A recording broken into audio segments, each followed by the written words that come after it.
الحمد لله نحمده ونصلي ونسلم على رسوله النبي الكريم وعلى آله وصحبه أجمعين أما بعد فأعوذ بالله من الشيطان الرجيم بسم الله الرحمن الرحيم فمن يعمل مثقال ذرة خيرا يره ومن يعمل مثقال ذرة شرا يره صدق اللہ العظیم۔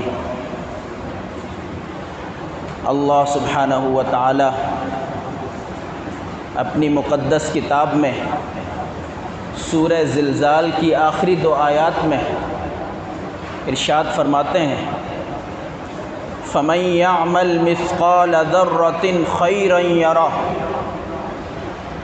کہ جو شخص ذرہ برابر بھی بھلائی کرے گا، نیکی کرے گا، یرہو، وہ قیامت کے دن اس نیکی کو دیکھ لے گا،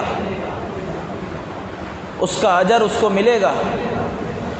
وَمَن يَعْمَلْ مِثْقَالَ ذَرَّةٍ شَرًّا يَرَهُ، اور جو شخص ذرہ برابر برائی کرے گا، گناہ کرے گا، وہ اس برائی کو بھی دیکھ لے گا۔ تو ان دو چھوٹی سی آیات میں اللہ تعالیٰ نے ایک جامع اور کافی مضمون بیان فرمایا ہے۔ جامع اس حیثیت سے کہ خیر کا بھی ذکر فرمایا، شر کا بھی ذکر فرمایا، نیکی کا بھی ذکر فرمایا، برائی کا بھی ذکر فرمایا، دو مختصر سی چھوٹی سی آیات میں، اور کافی اس طریقے سے کہ اگر کوئی شخص صرف ان دو آیات کو سامنے رکھ کر زندگی گزارتا ہے تو وہ اپنی آخرت کو سنوار لیتا ہے کہ ذرہ برابر میں نے اچھائی کرنی ہے تو اس کو بھی میں نے دیکھ لینا ہے، ذرہ برابر مجھ سے گناہ ہوا تو وہ بھی مجھے قیامت کے دن اس کی سزا بھگتنی ہے۔ جب یہ چیز ہمارے سامنے ہوگی تو ہماری زندگی گناہوں سے ہٹ کر گزرے گی، ہماری زندگی اللہ اور اس کے رسول کے احکامات کے مطابق گزرے گی۔ تو ان دونوں آیات کا تقاضا یہ ہے کہ کسی چھوٹی سے چھوٹی نیکی کی حقارت نہیں ہونی چاہیے، اور کسی چھوٹے سے چھوٹے گناہ کو چھوٹا سمجھ کے انجام نہیں دینا چاہیے۔ اسی لیے اللہ کے نبی علیہ الصلاۃ والسلام فرماتے ہیں لا تحقرن من المعروف شیئا، کسی نیکی کو چھوٹا مت سمجھو، ولو ان تلقى اخاك بوجه طلق او كما قال علیہ الصلاۃ والسلام، فرمایا یہاں تک کہ اپنے مسلمان بھائی سے خندہ پیشانی سے پیش آنا یہ ایک چھوٹی سی نیکی ہے، اس کو بھی حقیر نہ سمجھو۔ ہمارا حال یہ ہوتا ہے کہ یہ تو سنت ہے، اگر نہیں کیا تو کیا ہوا، فرض تھوڑی ہے، واجب تھوڑی ہے۔ یہ بہت بڑی کمزوری ہے، یہ شیطان کا بہت بڑا دھوکہ ہے۔ صحابہ کرام کی زندگی ایسی تھی کہ وہ یہ سوچ کر کے یہ تو سنت ہے، اپنے رسول کی سنت کو ہم کیسے چھوڑیں، اس کو لازم پکڑتے تھے، سنت پر عمل کرنا ضروری سمجھتے تھے۔ اور ہم ان کے برعکس ہیں کہ یہ تو سنت ہے، فرض نہیں، واجب نہیں، اگر نہیں کیا تو کیا ہوا۔ زمین و آسمان کا فرق ہے۔ تو میرے بھائیوں، چھوٹی سی نیکی ہو اس کو چھوٹا سمجھ کے چھوڑ نہیں دینا چاہیے۔ نہ جانے اللہ سبحانہ و تعالیٰ کو ہماری وہ چھوٹی سی ادا پسند آ جائے، اور کسی چھوٹے سے گناہ کو چھوٹا سمجھ کے انجام نہیں دے دینا چاہیے، ارتکاب اس کا نہیں کرنا چاہیے۔ ایسا نہ ہو کہ اللہ سبحانہ و تعالیٰ کو ناراضگی آئے اور اسی پر گرفت ہو جائے۔ حضرت حسن بصری رحمۃ اللہ علیہ کے بارے میں آتا ہے، اور ایک روایت کے مطابق امام محمد رحمۃ اللہ علیہ کے حوالے سے یہ واقعہ نقل کیا جاتا ہے کہ جب ان کا انتقال ہو گیا تو ایک شخص نے، ایک اللہ والے نے ان کو خواب میں دیکھا، پوچھا ما فعل اللہ بک، کہ اللہ تعالیٰ نے آپ کے ساتھ کیا معاملہ فرمایا ہے؟ تو انہوں نے جواب دیا کہ اللہ تعالیٰ نے مجھ سے پوچھا کہ کیا لے کر آئے ہو؟ میں نے اللہ تعالیٰ کے سامنے اپنی نمازیں پیش کی۔ اللہ تعالیٰ نے فرمایا نمازیں تو تم پر فرض تھی، وہ تو ہر حالت میں پڑھنی تھی، اس کے علاوہ بتاؤ کیا لے کر آئے ہو؟ میں اعمال پیش کرتا چلا گیا، اللہ سبحانہ و تعالیٰ نے کسی عمل کو قبول نہ فرمایا۔ آخر کار ایک ہی جواب بچا میرے پاس کہ یا اللہ میں توحید لے کر آیا ہوں، ساری زندگی میں نے آپ کو ایک مانا ہے، آپ کے سوا میں نے آپ کے ساتھ، آپ کی ذات میں، آپ کی صفات میں کسی کو شریک نہیں کیا۔ جب میں نے یہ توحید پیش کی تو اللہ سبحانہ و تعالیٰ نے فرمایا اچھا اگر توحید لے کر آئے ہو تو اس دودھ والی رات کے بارے میں کیا خیال ہے؟ جس رات کو تم نے دودھ پیا تھا، رات کو تمہارے پیٹ میں درد ہوا تو تم نے کہا میں نے دودھ پیا تھا اس لیے میرے پیٹ میں درد ہوا ہے۔ تو یہ کیسی توحید ہے؟ توحید تو یہ ہے کہ انسان کو جو بھی خوشی ملے، جو بھی غم ملے، وہ سب اللہ تعالیٰ کی طرف سے ہے۔ تم نے تو کہا دودھ پینے کی وجہ سے میرے پیٹ میں درد ہوا ہے، بتاؤ توحید کہاں گئی؟ تو اگر اللہ سبحانہ و تعالیٰ گرفت فرمانے پر آ جائیں تو پھر معاملہ بڑا مشکل ہے۔ اس لیے فرمایا ہر نیکی کو، چھوٹی سے چھوٹی نیکی کو اہمیت دو۔ تو پھر فرمایا یا اللہ میرے پاس کوئی عمل نہیں ہے دکھانے کے لائق، میرے پاس کچھ نہیں ہے پیش کرنے کے لائق، توحید بھی نہیں ہے، کوئی عمل بھی نہیں ہے۔ یہ حضرت حسن بصری فرما رہے ہیں، فرمایا یا اللہ میرے پاس کچھ نہیں ہے، بس آپ کے فضل کا سوال کرتا ہوں، اپنے فضل سے مجھے معاف فرما دیجیے۔ جب میں نے یہ کہا تو اللہ سبحانہ و تعالیٰ نے فرمایا تمہاری ایک نیکی ہمارے پاس ہے، اس ایک نیکی کی وجہ سے ہم تمہاری بخشش کرتے ہیں۔ پوچھا یا اللہ کون سی نیکی ہے میری آپ کے پاس؟ توحید تک میری صاف ستھری پاکیزہ نہیں ہے، تو ایک نیکی کون سی میری آپ کے پاس ہے؟ فرمایا ایک دفعہ تم کچھ لکھ رہے تھے، اس دور میں سیاہی سے لکھا جاتا تھا، قلم داوات سے لکھا جاتا تھا، تو اللہ سبحانہ و تعالیٰ فرماتے ایک دفعہ تم کچھ لکھ رہے تھے، تمہارے قلم کی سیاہی پر مکھی بیٹھی، تم چند سیکنڈ کے لیے، چند لمحات کے لیے رک گئے کہ یہ اللہ تعالیٰ کی مخلوق ہے، پیاسی ہوگی، اس کی پیاس بجھنے دو۔ چند لمحے کے لیے تم نے ہماری مخلوق پر جو رحم کیا، قلم کو نہیں ہلایا، یہ ادا تمہاری ہمیں پسند آئی ہے، اس کی وجہ سے ہم تمہاری مغفرت کا فیصلہ کرتے ہیں، تمہاری بخشش کا فیصلہ کرتے ہیں۔ تو اللہ سبحانہ و تعالیٰ کو ہماری کون سی ادا پسند آ جائے ہمیں نہیں پتہ، اس لیے ہر نیکی کو یہ سمجھ کے انجام دینا چاہیے کہ یا اللہ میری اس نیکی کو قبول فرما لیجیے۔ اسی طرح صحیح بخاری میں آتا ہے، آپ علیہ الصلاۃ والسلام فرماتے ہیں پچھلی امتوں میں ایک فاحشہ خاتون تھی، زانیہ تھی، بدکار تھی۔ ایک دفعہ وہ ایک کنویں کے پاس سے گزر رہی تھی، اس نے دیکھا کہ کنویں کے کنارے پر ایک کتا پیاسا بیٹھا ہے، زبان اس کی باہر نکلی ہوئی ہے، کیچڑ چاٹ رہا ہے، کنویں کے ارد گرد گھوم رہا ہے، پیاس کی وجہ سے بے قرار ہے۔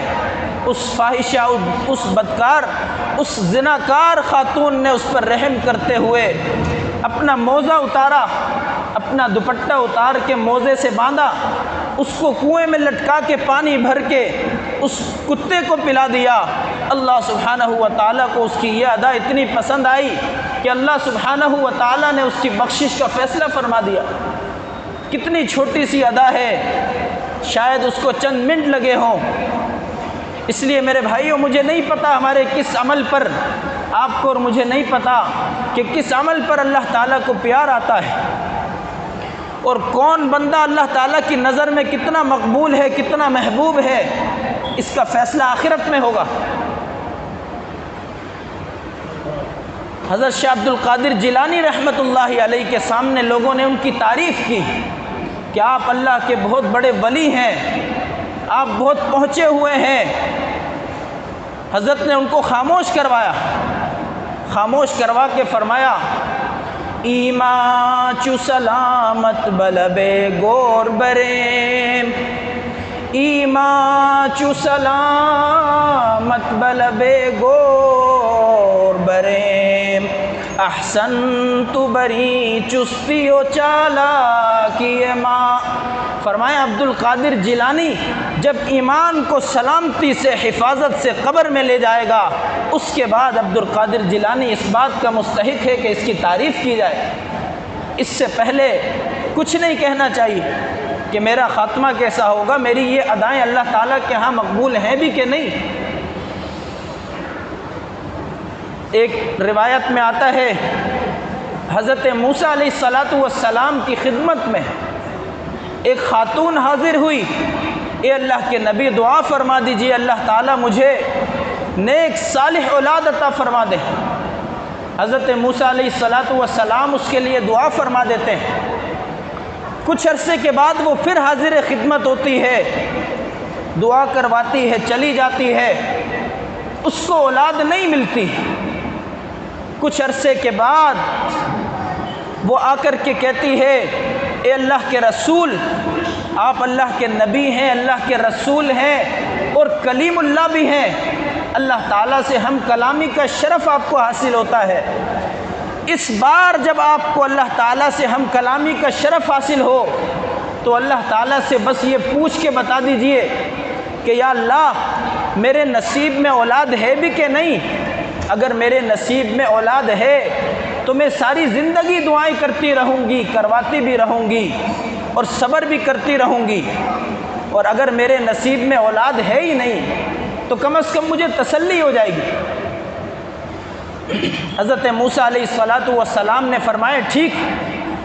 اب حضرت موسیٰ علیہ السلام کا جب اللہ تعالیٰ سے مکالمہ ہوتا ہے، گفتگو ہوتی ہے، کلام ہوتا ہے، حضرت موسیٰ علیہ السلام اس خاتون کی درخواست کو اللہ تعالیٰ کے سامنے پیش کرتے ہیں، یا اللہ وہ فلاں خاتون آئی تھی، دعا کرواتی رہتی ہے، وہ پوچھ رہی ہے کیا اس کے نصیب میں اولاد ہے یا نہیں۔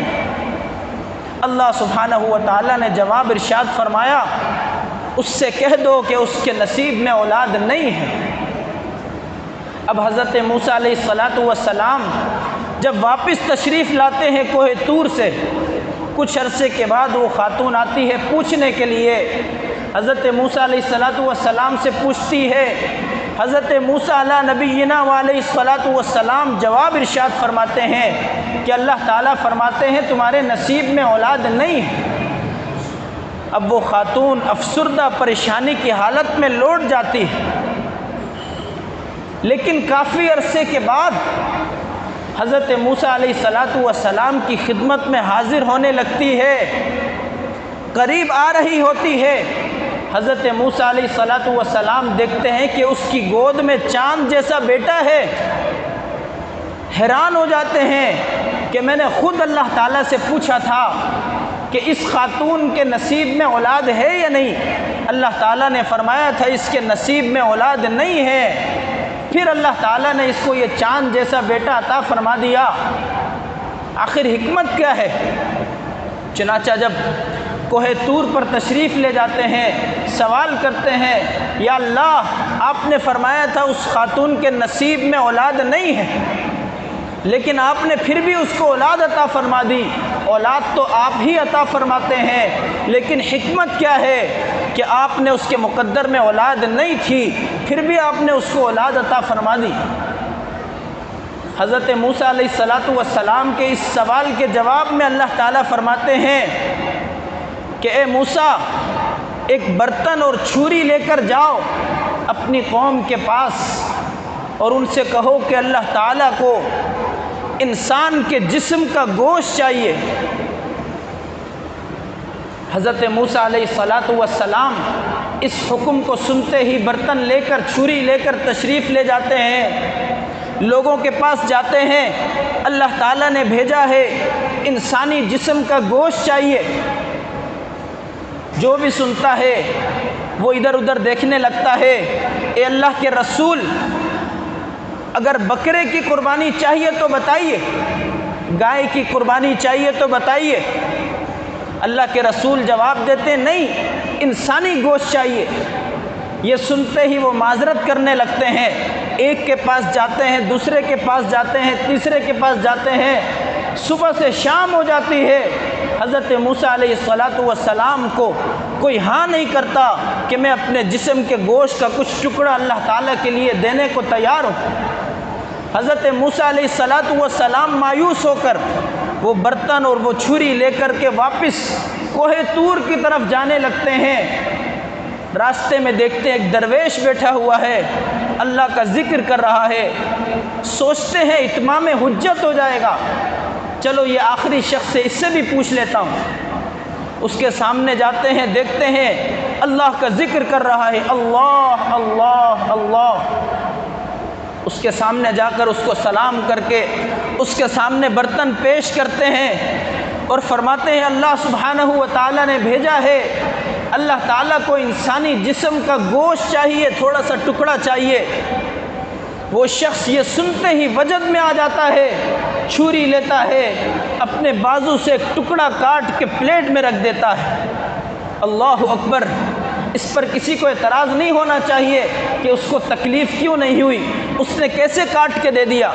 اللہ تعالیٰ خود حضرت یوسف علیہ السلام کا زلیخا کا واقعہ بیان فرماتے ہیں کہ زلیخا کی سہیلیوں نے اپنی انگلیاں کاٹ ڈالی تھی حضرت یوسف علیہ السلام کو دیکھ کر کے، ان کو پتہ تک نہ چلا تھا۔ عشق کی جو انتہا پر ہوتا ہے، عشق کی جو خاص مستی اور کیفیت میں ہوتا ہے، اس کو اپنے جسم کے کٹنے کا پتہ نہیں چلتا۔ چنانچہ اس درویش نے چھری اٹھائی اور اپنے بازو کے گوشت کا ایک ٹکڑا کاٹ کے پلیٹ میں رکھ دیا۔ حضرت موسیٰ علیہ السلام بے انتہا خوش ہو جاتے ہیں، پلیٹ لے کر کے دوڑے ہوئے کوہ طور کی طرف جانے لگتے ہیں۔ وہ آواز دے کر بلاتا ہے، اے اللہ کے رسول واپس آئیے، ہو سکتا ہے اللہ تعالیٰ کو بازو کا گوشت نہ چاہیے ہو، اللہ تعالیٰ کو سینے کا گوشت چاہیے ہو، تھوڑا سا سینے کا بھی لے جائیے۔ سینے کا بھی کچھ کاٹ کے رکھ دیتا ہے، پھر کہتا ہے ٹھہریے تھوڑا سا گردن کا بھی لے جائیے۔ اس طریقے سے وہ جسم کے مختلف حصوں سے اپنے گوشت کے ٹکڑے کاٹ کاٹ کے رکھتا چلا جاتا ہے، کافی سارا گوشت کر کے وہ روانہ کر دیتا ہے۔ حضرت موسیٰ علیہ السلام جب کوہ طور پر جاتے ہیں، اللہ تعالیٰ سے ہم کلام ہوتے ہیں، اللہ تعالیٰ سے پوچھتے ہیں یا اللہ ماجرا کیا ہے؟ اللہ تعالیٰ فرماتے ہیں وہ جو جس خاتون کے بارے میں تم نے سوال کیا تھا کہ اس کے نصیب میں اولاد نہیں ہے، یا اللہ اپنے اولاد اس کو کیسے دے دی؟ بات یہ ہے کہ جب وہ خاتون تمہارے پاس سے مایوس لوٹی تھی تو وہ خاتون مایوس لوٹتے ہوئے ہمارے اس درویش بندے کے پاس گئی تھی، اس کے پاس سے جا کے اس نے دعا کروائی تھی۔ بتاؤ ایسا درویش بندہ اگر ہاتھ اٹھائے گا تو ہم اس کی دعا کو کیسے رد کریں گے؟ ہمارے ایسے درویش بندے نے ہاتھ اٹھایا، یا اللہ اس کو اولاد دے دیجیے۔ ہم اس کی دعا کو رد نہیں کر سکتے تھے، اس لیے ہم نے اس خاتون کے نصیب میں اولاد نہیں تھی، پھر بھی ہم نے اپنے اس بندے کی لاج رکھتے ہوئے اس کو اولاد دے دی۔ اس طرح میرے بھائیو اللہ تعالیٰ کے ہاں بڑی قدر و منزلت ہے۔ کوئی بھی عمل ہو، چھوٹا ہو بڑا ہو، اگر وہ اخلاص سے کیا جاتا ہے، دل کی گہرائیوں سے کیا جاتا ہے، اللہ تعالیٰ اس ایک عمل کی وجہ سے اس بندے کو اپنا محبوب بنا لیتے ہیں۔ اللہ سبحانہ و تعالیٰ ہمیں بھی اخلاص کے ساتھ نیک اعمال کرنے کی اور گناہوں سے بچنے کی توفیق عطا فرمائے۔ وآخر دعوانا ان الحمد للہ رب العالمین۔ الحمد للہ رب العالمین والصلاة والسلام علی سید الانبیاء والمرسلین۔ یا ارحم الراحمین ہم سب کو اپنی محبت عطا فرما دیجئے۔ یا رب کریم ہم سب کو اپنا محبوب اپنا مقبول بنا دیجئے۔ یا رب کریم ہم سب کو جذب فرما کر اولیاء صدیقین کی خط منتہا تک پہنچا دیجئے۔ یا رب کریم ہم سب کو اسی طرح جنت الفردوس میں اکٹھا فرمائیے گا۔ یا رب کریم ہم سب کی ٹوٹی پھوٹی عبادات کو اپنی بارگاہ میں قبول فرما لیجئے۔ یا اللہ ہماری لغزشوں کو، ہمارے گناہوں کو، ہماری خطاؤں کو محض اپنے فضل و کرم سے معاف فرما دیجئے۔ یا رب کریم ہم سب پر خصوصی فضل و کرم فرما دیجئے۔ یا اللہ ہم سب کی دنیا بھی بنا دیجئے، آخرت بھی بنا دیجئے۔